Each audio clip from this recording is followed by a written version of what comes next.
Hello everyone, welcome to my channel. I hope everyone is having a wonderful day. I was on the chase, and there was one thing I really wasn't expecting. I always imagined what it would be like to be on television, but I never thought my debut would involve standing in front of a towering quiz genius while millions of viewers watched me sweat through general knowledge questions. The Chase had always been a favorite show of mine, smart, fast-paced, and thrilling. So when I got the call that I'd been selected as a contestant, I practically danced around the kitchen in my pajamas. Nothing could have prepared me for the sheer adrenaline of the studio. The lights were blinding, the air cool, the set pristine. Our team of 4 hit it off instantly.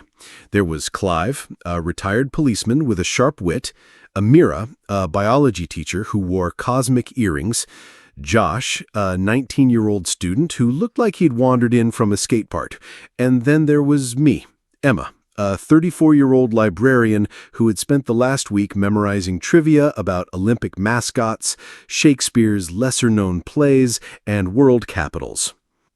When I stepped up for my cash builder round, my heart thumped like a techno track.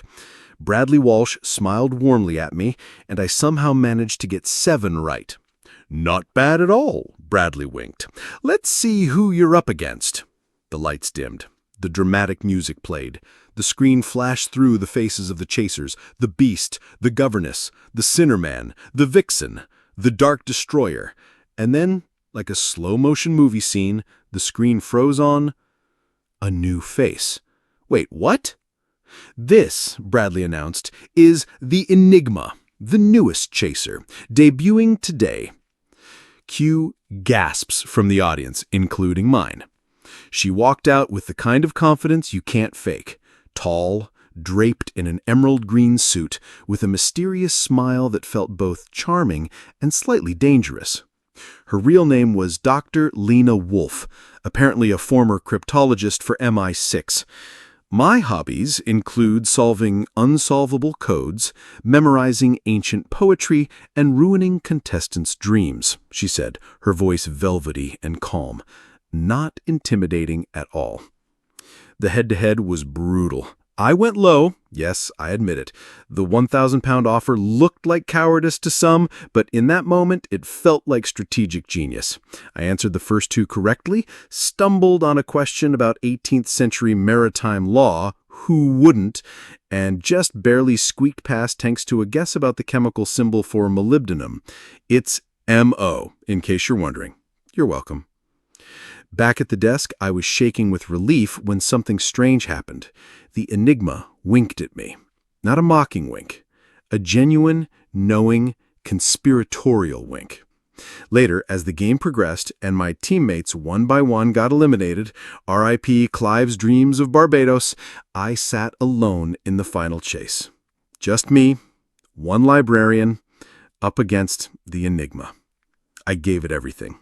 20 correct answers. Not bad. The Enigma started her chase with the same calm precision, knocking out questions like a machine, but then, with 2 seconds left, she paused. 1 question left. She knew the answer. I could see it in her eyes. And then, she said the wrong name. Bradley blinked. Time ran out. I'd won. Alone.